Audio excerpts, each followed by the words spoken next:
Salut l'équipe, j'espère que vous allez bien. Alors ce soir on se fait un petit brief rapide des changements qu'il y a eu sur la chaîne et on va commencer direct. T'as dû le voir, t'as dû peut-être faire gaffe. La chaîne a changé de nom, donc c'est que Wetman21 maintenant, donc mon surnom. Et le générique pareil, j'ai tout modifié en fait, parce que du coup RC Garage 57 ça ne sera plus que Charles, et pour la simple et bonne raison que j'ai plus le temps et je ne prendrai pas de machine à la maison en plus pour travailler en fait.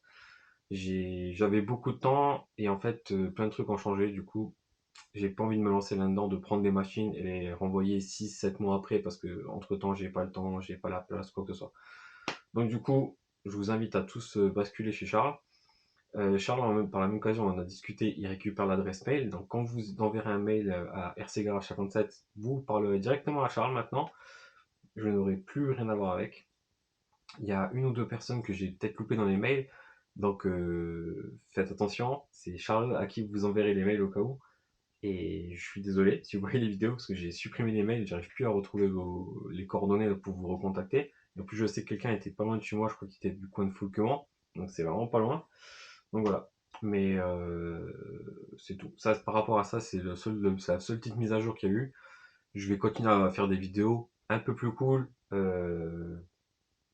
plus espacées aussi. Je vais peut-être plus en faire 2 par semaine et tout, comme je faisais avant. J'ai même plus le temps de faire de montage, donc voilà. Par contre, les bonnes nouvelles, retour du Bajaré. Et ça, franchement, je suis vraiment content. J'ai pu rouler avec et tout déjà. Donc j'ai gardé le setup de suspension, donc 250 devant et derrière sur les 6 amortisseurs. Et 60, 300 et 150 000 pour les diffs. Et ça, franchement, je trouve que ça va vraiment bien. Alors, je vais commander quand même la Barsta parce que je l'ai perdu pour celui-là. Donc, j'ai recommandé sa Barsta pour pouvoir avoir un bon comportement parce que là, c'est vrai que c'est un peu olé olé. Mais ça faisait un bon petit moment que j'avais plus ça. Et je suis vraiment content d'avoir remonté. Donc voilà, donc ça c'est déjà cool. Lui, on lui a passé les triangles en alu devant. Donc prochain test, on teste les triangles alu. Max, j'ai enfin trouvé pourquoi je sortais mes couronnes à tout bout de champ sans comprendre pourquoi. Donc en fait j'avais mal calé le moteur. En fait j'avais mis une petite feutrine en dessous du moteur pour éviter qu'il puisse osciller. Et au final en fait je décalais complètement le moteur à la base. Donc du coup dès qu'il y avait des à-coups un peu dans la transmission un peu brusques, je sortais directement la couronne. Alors que en temps normal, il branche pas le truc quoi. Donc voilà, donc déjà ça j'ai trouvé, donc ça c'est cool. Le SST, on a passé de l'huile un peu plus dure à l'arrière, parce que je trouvais qu'il était un petit peu feignant sur les changements d'angle et tout. Donc on a mis de la 100 000 à l'arrière, je crois que c'était la 100 000, ou 80, je crois que c'est la 80. Et le 8SC, ce qui est cool, c'est qu'on a passé, alors on l'a repassé en 6S, et ça franchement c'est top, parce que en 4S ça a marché, mais c'était pas ouf, c'était vraiment pas dingue. Donc là c'est cool, j'ai retrouvé ma petite machine de guerre, donc ça c'est top. Les machines RC Kubiak, donc le Mojave, rien de spécial. J'ai roulé avec, c'était vraiment cool, c'était plaisant à rouler, c'était reposant surtout comparé à tout ce qu'il y a dans le garage. Et le Fireteam, malheureusement, j'ai voulu faire mon run et au bout de 5 ou 10 minutes, j'ai sorti au roulement de fusée, mais genre je l'ai explosé, mais d'une puissance, un gros virage à gauche, en appuyé sur la fusée à droite et bam, allez, sorti, mais vraiment genre ça m'a dépopé le cardan et tout du côté droit. Franchement, c'était vraiment costaud. Donc on attend que les pièces elles arrivent. En parlant d'RC Kubiak, le mec il me lâche pas. C'est pour ça aussi que j'essaie de me réactiver le truc, de modifier certains trucs que je voulais faire et tout. Il me renvoie encore une machine qui veut que j'essaye et qu'on a déjà discuté. Et il sait que j'aime bien cette caisse. Donc il y a une caisse qui part de chez Mani qui vient en fait ici directement, qui va pas chez lui, chez RC Kubiak du coup. Et on va essayer ça dans pas longtemps. Et pop pop pop. Ça c'était bon. Tu vas voir une petite tasse là. Elle est pas mal non? La classe hein. Chez VP Racing. Donc on a ça. Les deux petits mini, elles roulent de temps en temps, tout va bien. Franchement, c'est que du bonheur. Je roule avec le petit avec ça, c'est vraiment top.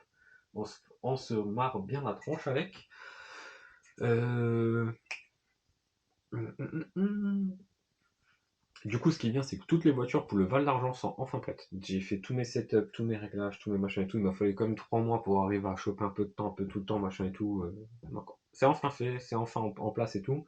Il manque plus que 2-3 réponses pour que je puisse savoir si je vais ou pas au Val d'Argent. Mais c'est à 90% sûr que j'y suis. Et les 2 jours surtout, parce que j'ai pas fait le déplacement pour un jour. Donc ça c'est cool. Donc pour ceux qui seront là, j'ai hâte de vous rencontrer et de passer un petit moment avec vous pour se marier la poire. Papalapam. Ouais. Et pour tous ceux qui m'envoient des messages aussi sur la chaîne et qui me disent qu'ils sont contents de me revoir et qui sont contents de voir que ça va et compagnie, que ça bouge un petit peu, ça fait super plaisir. Dommage, ça fait pas avancer le truc parce que sinon on aurait déjà fini depuis longtemps avec cette histoire. Mais ouais, du coup, ça va bouger, même si j'ai pas trop le temps, mais on va avoir un petit peu de nouveauté. Je vais essayer de me forcer à le faire. Ça me fera bouger aussi un peu de la baraque. Donc ça c'est cool. Merci surtout à Warthog et à RC Koubiak qui m'envoient les machines pour que je puisse rouler et puis pour me faire voir d'autres choses. Parce que c'est vrai que si tu veux faire comme moi et que tu veux essayer 1 milliard de trucs sans forcément les avoir à la maison, bah, c'est un peu compliqué. Donc là, franchement, c'est vraiment cool. Il y a une autre machine, du coup, il y a une machine qui arrive, comme je vous ai dit, de chez Manit directement. Donc ça, j'ai hâte d'essayer. C'est une caisse que je voulais déjà, sauf que c'était hors de prix niveau tarif. Et en occasion, j'en ai même pas trouvé d'ailleurs. Donc voilà. Donc j'ai hâte de voir ça. Et puis voilà. Et puis du coup, toutes les caisses sont OK. Et bah, pour ceux qui y vont, bah, on se voit au Val d'Argent à la fin du mois, peut-être, si j'y suis. Mais ça devrait le faire. Et pour tous les autres, bah, amusez-vous bien et à toute l'équipe. Ciao.